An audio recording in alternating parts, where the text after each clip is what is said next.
अभी तक तो सब कुछ अच्छा सुनाई दे रहा है और तालमेल जैसी बातें समझ में आ रही हैं, लेकिन अजीत पवार भी बहुत से सपने अपने जहन में रखे हुए हैं और इसीलिए उन्होंने शरद पवार को छोड़ा, यहाँ बीजेपी और एकनाथ शिंदे के साथ हो लिए। मुकलेश जी मेरे साथ में जुड़ गए हैं। मुकलेश शेख हैं, नेता हैं एनसीपी के अजीत पवार गुट से। मुकलेश जी, कौन होगा महाराष्ट्र में मुख्यमंत्री? कुछ पर्दा हटा क्या? मुख्यमंत्री महाराष्ट्र का जो है वो हमने भाजपा जो है बीजेपी पार्टी को समर्थक अजीत दादा पवार के सारे नेताओं ने, अजीत दादा पवार साहब ने समर्थक दे चुका है। रही बात शिंदे साहब की बात, अब वो भाजपा वाले तय करेंगे दिल्ली से कौन मुख्यमंत्री होगा। लगभग देवेंद्र जी फाइनल हो चुका है, मेरी जानकारी में है। और यहाँ जो है मसला ये हो है कि शिंदे साहब को अच्छे जो खाता होता है, जो पालक मंत्री वगैरह है, वो दिल्ली में चॉइस करके उनको दिया जा रहा है, मनाया जा रहा है। हाँ। और लगभग वो मान चुके हैं। और ये कोई भी अपने घर को सजा के, अपने घर सजाने के बाद हर कोई चाहेगा कि मेरे घर में मैं रहूं और मैं ही मेरे बच्चों के साथ आराम करूं। अजीत पवार क्या चाहते हैं? अजीत पवार ने एक बार अपनी इच्छा जाहिर की थी, उन्होंने कहा था कि मैं जरूर चाहूंगा एक बार मुख्यमंत्री बनना। देखिए मैम, हमारे पास 41 है। हाँ। और हम पवार साहब के पूरे लश्कर कार्यकर्ता जो मेहनत करे हैं, अजीत पवार को मुख्यमंत्री बनाने के लिए ही मेहनत की है। यहाँ अजीत पवार साहब मुख्यमंत्री बनेगा वो मेरा सपना है, कार्यकर्ता का सपना है। हाँ। और जो अजीत पवार को चाहने वाले लोग हैं महाराष्ट्र के अंदर, हमारी असली एनसीपी अजीत दादा पवार साहब की निशानी घड़ी है, हमारी निशानी घड़ी है। तो हम क्यों नहीं चाहे कि अजीत पवार मुख्यमंत्री बने। यहाँ मुख्यमंत्री की बात, आप हमारी जो एवरेज है और शिंदे साहब की जो सीट है उसके अंदर तालमेल जो है सब कुछ बराबर है। लेकिन हम कहीं ना कहीं बड़े भाई के रूप में नहीं है, बड़े भाई के रूप में है। भाजपा सबसे बड़ी पार्टी बनी है और देश में है भी। ये तो अच्छा है कि आप ये बात समझ रहे हैं। कई बार जब ये समझ की कमी होती है तो टकराव हो जाता है और टकराव में बने बनाए काम बिगड़ भी जाते हैं। यहाँ अच्छी बात है कि कम से कम यहाँ डिस्कशन में बैठकर, अब चाहे वो एकनाथ शिंदे गुट हो या फिर अजीत पवार गुट हो, दोनों के जरिए ही कहा गया कि हाँ, शीर्ष नेतृत्व के जरिए फैसला होगा। और ये आप मान भी रहे हैं कि बीजेपी सबसे बड़ी पार्टी है, यानी कि नंबर उनके पास सबसे ज्यादा है। लेकिन गुलाब चंद जी, खबर कुछ ऐसी भी है कि एकनाथ शिंदे के घर के बाहर कार्यकर्ताओं का इकट्ठा होना शुरू हो गया है और वो इकट्ठा होकर ये मांग कर रहे हैं कि मुख्यमंत्री हमारा ही होना चाहिए। और एकनाथ शिंदे को बाकायदा ये कहना पड़ गया कि आप लोग शांति बनाए रखिए, संयम बनाए रखिए और घर के बाहर इकट्ठा मत होइए। जी रचना जी, बिल्कुल बिल्कुल सही बात है। हम थाने से आते हैं, हम थाने में रहते हैं। सच ये है कि उनके लुईसवाड़ी, उनके बंगले के सामने भी, और इतना तक नहीं, वर्षा में भी कल विशेष करके लाडली बहना, जो लाभकारी बहना थी, वो सब वहां पे कल एक बड़े हुजूम, बड़े तादाद में वहां पे लोग गए थे। लेकिन शिंदे साहब को जैसे इस समाचार मिला कि ऐसे लोग जमा हो रहे हैं, एकत्र हो रहे हैं और ये ठीक नहीं है, उन्होंने तुरंत ट्विटर पे संदेश दिया कि यदि आप लोग मेरा वाकई में समर्थक हो, मेरा सम्मान करते हो, तो इस तरफ से किसी प्रकार का कोई बयानबाजी नहीं होना चाहिए जिससे हमारे गठबंधन धर्म के ऊपर कहीं कहीं सूर्य ग्रहण लगे। तो ऐसी स्थिति में आदरणीय एकनाथ शिंदे साहब एक संवेदनशील व्यक्ति हैं।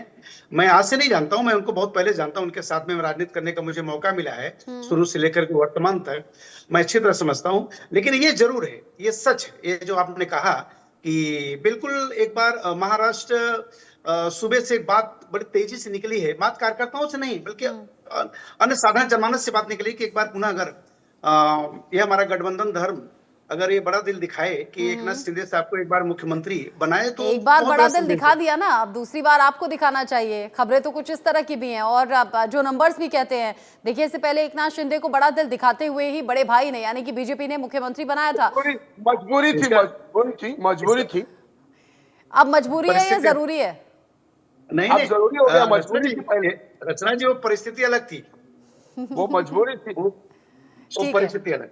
ठीक है रत्नाकर जी, गाड़ी को झुकाना था, झुक गए, मिट गए, विपक्ष भी नहीं है उनके पास। आज पर बदर फिर रहे। तब मजबूरी थी, इसीलिए एक साथ आए थे। अब एक साथ आने के बाद दोबारा से सत्ता में वापसी हो गई, वो भी बम्पर तरीके से हो गई। यानी अब अपनी मनमर्जियां चल पाएंगी क्या मुकलेश जी? शिंदे साहब के चेहरे पे चुनाव लड़ा गया।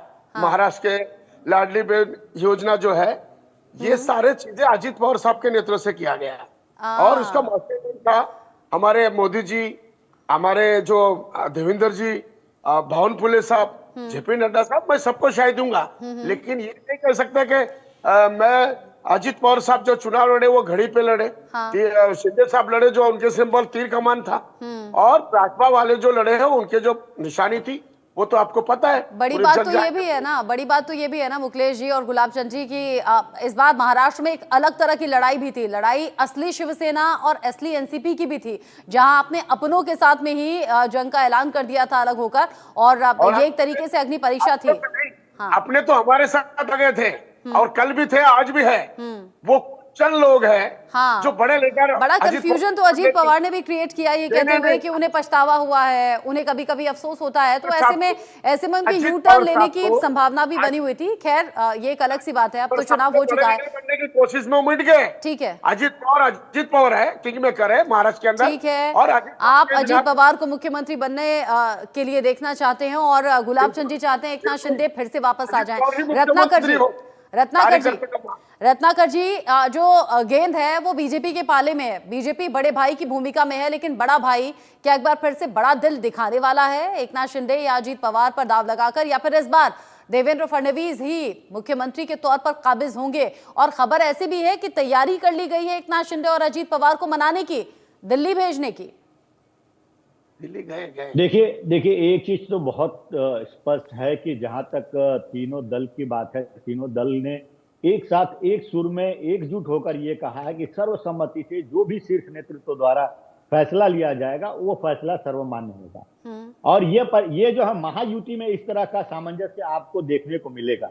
लेकिन अगर मैं कह लूं महाविकास आघाड़ी हो चाहे कांग्रेस पार्टी में, जब भी इस तरह की परिस्थितियां हुई है तो आपने देखा कि किस तरह से अपनी डफली, अपना राग और आपस में सिरफटोबल देखने को मिला है।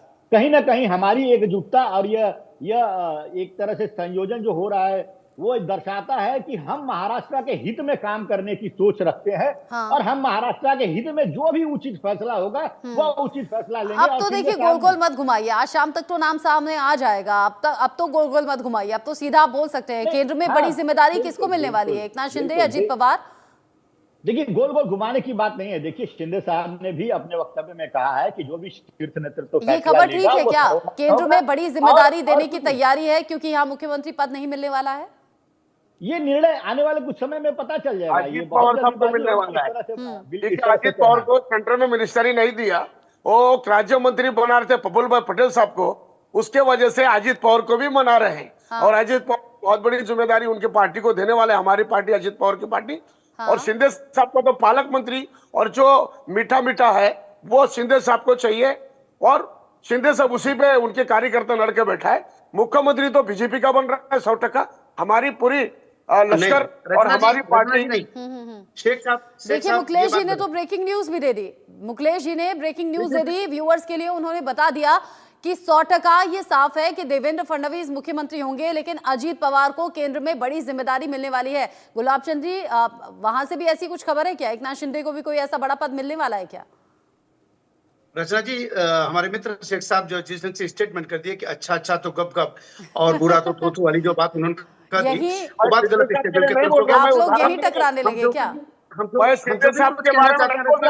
एक मैत्रीपूर्ण संबंधों के मद्देनजर रखते हुए जो भी परिस्थितियां आज के बारे में नहीं बोल रहा हूँ गुलाब चंद जी, आपको नहीं बोल रहा हूँ।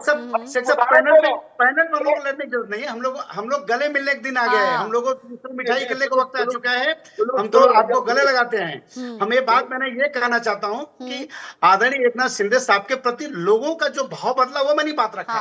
और सच तो ये है रचना जी कि शीर्ष नेतृत्व के निर्णय को हम लोग गले लगाएंगे। हम भी लगाएंगे, मुकेश जी लगाएंगे, गले लगाइएगा, निर्णय को भी गले लगाइएगा, एक दूसरे को भी। देखिए महायुति लंबा सफर तय करना है और यहाँ अगर ये टकराव की स्थिति है तो बात कहने का मौका विपक्षियों को मिल जाएगा। आप सभी का बहुत शुक्रिया साथ में जुड़ने के लिए। रत्नाकर जी, मुकेश जी, गुलाब चंद जी, मुख्यमंत्री कौन होगा महाराष्ट्र में आज शाम पर्दा